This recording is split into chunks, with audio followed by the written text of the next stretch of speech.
Hello, good morning, good morning, good morning. Nandito ako ngayon sa park. Katatapos ko lang mag-walking ito.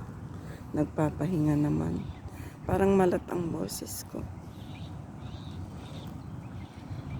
Parang sisipunin ako. Ito.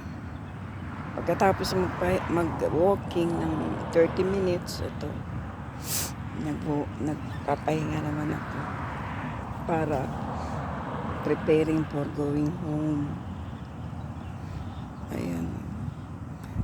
Nagdidilig sila ng mga halaman. No? Walang masyadong tao ngayon kasi ngayon.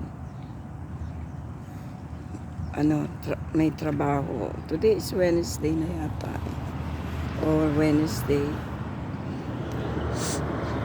August 13. Tama ba ako? 13 na ba ngayon? Kaya ayan no. Pahinga-hinga pa.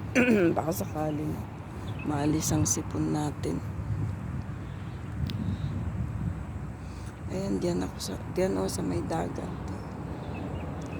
Para yung maanuhan, kahit na medyo mainit-init. Pero hindi naman siya mayumid ngayon. Hindi gaya ng mga dating araw.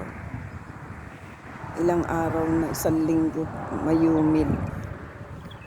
Kaya ginagawa namin sa mall kami walking.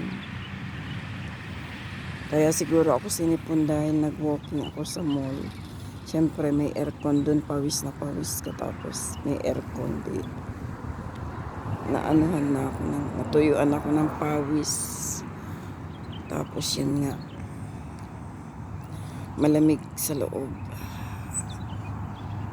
Kaya dito na kami ngayon sa park, sa garden. Ayan. Kaya mahirap din mag-walking, kaya lang kailangan ng katawan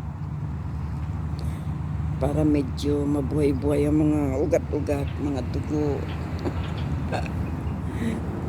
Yung mga natutulog natin, mga kasukasuan. Ayan. Kaya kailangan, lalo na nagkakaedad na. Kakaedad na ang tao, so kailangan natin talaga ng exercise. Salamat sa panonood. Please subscribe, like and share. Salamat.